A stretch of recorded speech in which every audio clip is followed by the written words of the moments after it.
আসসালামু আলাইকুম এভরিওয়ান। আশা করি সকলে ভালো আছেন। প্রাণী সম্পদ অধিদপ্তরের চাকরির একটি নোটিশ প্রকাশিত হয়েছে। এ সংক্রান্ত সকল বিষয় আপনাদের সাথে বিস্তারিত আলোচনা করব। কোন পদে কতজন নিয়োগ দেওয়া হবে, শিক্ষাগত যোগ্যতা কী কী লাগবে, কীভাবে আবেদন করবেন, সমস্ত বিষয়টি বিস্তারিত আপনাদের সাথে আলোচনা করব। তো অবশ্যই আপনারা ভিডিওটি না টেনে সম্পূর্ণ ভিডিওটি দেখবেন। তাহলে চলুন মূল ভিডিওটি শুরু করা যাক। তো নোটিশটি 18 নভেম্বর 2025-এ প্রকাশিত হয়েছে। তো এখানে একটি মাত্র পদ রয়েছে, সেটা হচ্ছে ভেটেরিনারি ফিল্ড অ্যাসিস্ট্যান্ট। এখানে গ্রেড 14 অনুযায়ী বেতন স্কেল থাকছে মোট 483 জন এখানে নিয়োগ দেওয়া হবে। তো এই পদটিতে আবেদন করতে গেলে আপনাদের শিক্ষাগত যোগ্যতা প্রয়োজন পড়বে স্বীকৃত শিক্ষা বোর্ড হইতে বিজ্ঞান বিভাগে অনন্য উচ্চ মাধ্যমিক সার্টিফিকেট বা সমানের পরীক্ষায় উত্তীর্ণ সহ সরকারি ভেটেরিনারি ট্রেনিং ইনস্টিটিউট বা লাইভস্টক ট্রেনিং ইনস্টিটিউট হইতে সংশ্লিষ্ট বিষয়ে 1 বৎসরের প্রশিক্ষণপ্রাপ্ত হতে হবে এবং প্রাণী সম্পদ অধিদপ্তরের ক্যাডার বহির্ভূত গ্যাজেটেড কর্মকর্তা এবং নন গ্যাজেটেড কর্মচারী নিয়োগ বিধিমালা 2023-এর তফসিল 2 অনুযায়ী গৃহীত পরীক্ষায়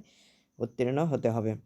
তো এখানে কিছু শর্তাবলী দেওয়া রয়েছে, এগুলো অবশ্যই আপনাদেরকে বিস্তারিত পড়ে নিতে হবে। তো এর মধ্যে থেকে আমি গুরুত্বপূর্ণগুলো আপনাদের সাথে আলোচনা করছি। যেমন প্রথমে রয়েছে প্রাণী সম্পদ অধিদপ্তরের নিয়োগ বিধিমালা 2023 অনুসারে নিয়োগ কার্যক্রম পরিচালিত হবে। বিজ্ঞপ্তি প্রকাশের তারিখ পর্যন্ত সরকার প্রকাশিত সর্বশেষ জারিকৃত বিধিবিধান অনুসারে নিয়োগ কার্যক্রম পরিচালিত হবে। পরীক্ষার তারিখ, সময়, স্থান পরবর্তীতে প্রাণী সম্পদ অধিদপ্তরের ওয়েবসাইটে বা মোবাইলে SMS-এর মাধ্যমে জানানো হবে।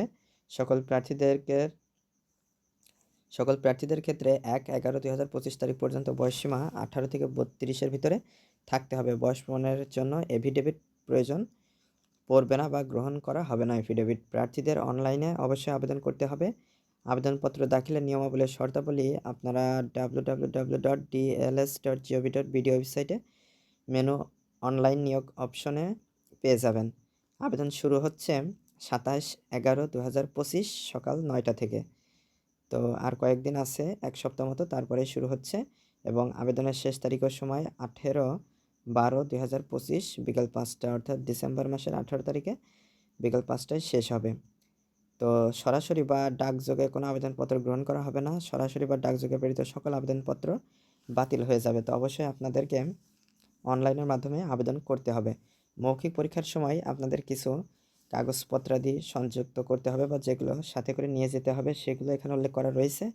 যেমন প্রথমেই রয়েছে অনলাইনে আবেদনপত্রের হার্ড কপি। তো আপনারা যে ফর্মটা পূরণ করলেন, তো এই ফর্মটার যে কপিটা সেটা অবশ্যই আপনারা প্রিন্ট করে নিতে হবে।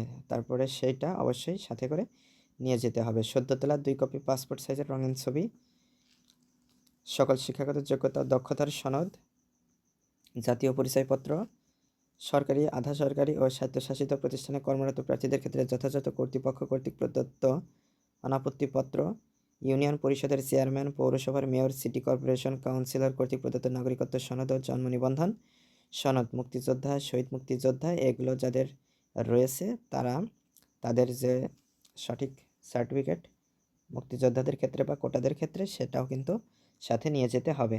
তো অনলাইনে আবেদন করতে গেলে আপনাদেরকে dls.gov.bd অথবা dls.teletalk.com.bd ওয়েবসাইটে প্রবেশ করে আপনাদের ফর্মটা পূরণ করতে হবে। অনলাইনে আবেদনপত্র পূরণ ও পরীক্ষার ফি জমাদানের শুরুর তারিখ এবং সময় 16 নভেম্বর 2025 সকাল 9টায় এবং 30 নভেম্বর 2025 বিকাল 5টায় শুরু হবে। তো এখানে দেখতে পাচ্ছেন কিছুটা তথ্য ভুল রয়েছে, তো এটা আপনারা অ্যাভয়েড করবেন। আমি প্রথমে যে তারিখটা উল্লেখ করেছি সেটাই মেনে আপনারা আবেদন করবেন। তো আবেদনটাও করা হয়ে গেলে আপনাদেরকে SMS করার মাধ্যমে টাকা দিতে হবে। তো ফর্মটা পূরণ করার সময় আপনাদের একটা রঙিন ছবি এবং স্বাক্ষরের প্রয়োজন পড়বে। তো সেটা নিয়ে একটু আলোচনা করতে চাই। তো ছবিটার অবশ্যই রঙিন ছবি হতে হবে যার দৈর্ঘ্য 300 এবং প্রস্থ 300 পিক্সেল হবে এবং এটার সাইজ সর্বোচ্চ 100 কিলোবাইট, তার বেশি হলে আপনারা আবেদন করতে পারবেন না।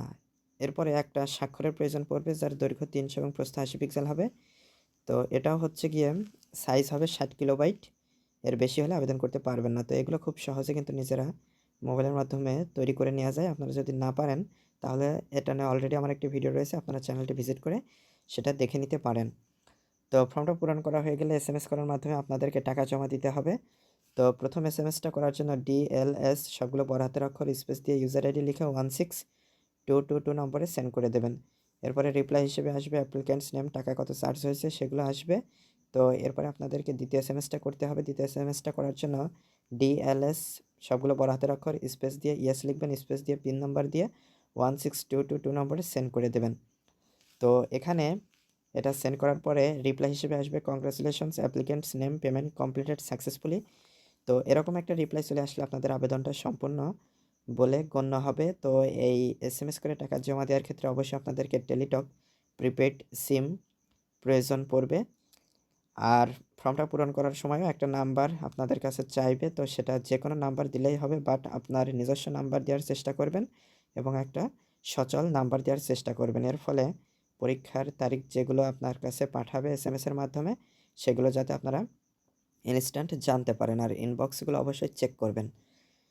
তো আপনাদেরকে টাকা জমা দেওয়া হয়ে গেলে আপনাদের যে ফর্মটা সেটা ইউজার আইডি এবং পাসওয়ার্ড দিয়ে ডাউনলোড করে আপনারা হার্ড কপি তৈরি করে নেবেন, অর্থাৎ প্রিন্ট করে নেবেন এবং সেটা অবশ্যই আপনার ফাইলের ভিতরে রেখে দিবেন যাতে পরীক্ষার দিন এবং হচ্ছে গিয়ে ভাইভার সময় আপনারা এগুলো সাথে করে নিয়ে যেতে পারেন।